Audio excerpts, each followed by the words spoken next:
The first time I ever saw this room was on video, and it had you sitting at a table here with the design, the initial designs, the pencil drawings for Thrust SSC, creating this thing out of your own mind. How did you get started in aerodynamics? When I was young, I think I took an interest in aircraft because during the Battle of Britain, I used to see the Spitfires and Hurricanes flying overhead, and the noise of a flight of a dozen Merlins going overhead was just so inspiring and so comforting for the people underneath. I think that's what got me interested in aircraft.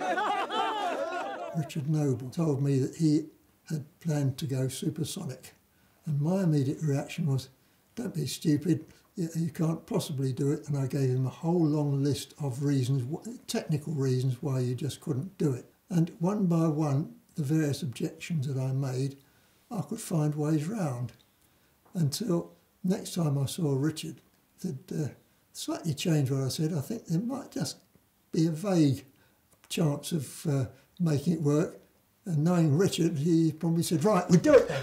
So, he took that as a guarantee. So I thought, oh God, I wish I'd kept my mouth shut. So I suddenly found myself designing a supersonic car when I'd never even designed a subsonic car. So one of my advantages was I didn't realise how difficult it was going to be.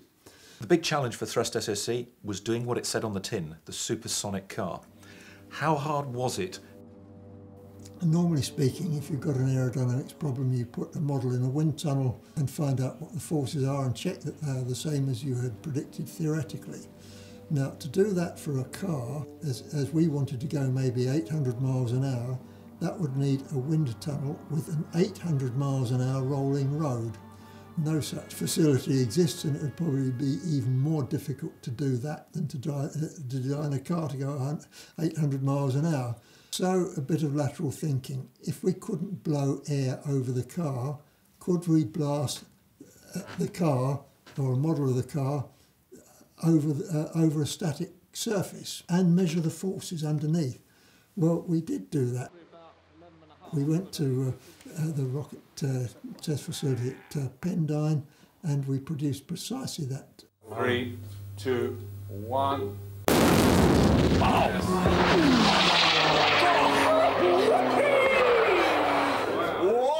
I think we did a total of about 13 or 14 runs. The first 2 or 3 we wasted, and we wrecked one of the models, and we even suffered a supersonic bird strike when a poor unsuspecting seagull landed on the track at the wrong moment. But they confirmed our computational fluid dynamics, much to my surprise, because computational fluid dynamics hadn't been proved at that point, and this was really a lash-up experiment that no one had ever tried before, but it worked. The fact that the two agreed with each other when I didn't think either of them would work was kind of amazing. That was the eureka moment which made us think, we could actually do this. For the experience of Thrust SSC, which was your scariest moment? When we bust the rear suspension, and Jordan was scary. We were travelling too fast on a rough surface, and we knew we were doing it, but on the other hand, it was the only option we'd got. And yes, it was one of those things where we were probably pushing our luck further than we should go. Looking for the chutes. That car was bordering on unsafe in 1 or 2 areas. Yeah. We nearly got the front end of the car airborne, we broke the back end of the car, we lost both the parachutes twice. Looking for chute 1. Nothing on chute 1, we can shoot 2. Recovery, be advised, SSC, double chute failure. Double chute failure. Oh dear. There were a lot of challenging things happening. Could we have known anything more at the time? Could we have done anything different? I had never designed a car before, maybe it wasn't a good idea to start with a supersonic car as my first one to design. Arguably, there might have been a shallower learning curve might have been a good idea, in which case I would have known the problems, and either it would have stopped me doing it at all, or I would have done a better job. But it worked.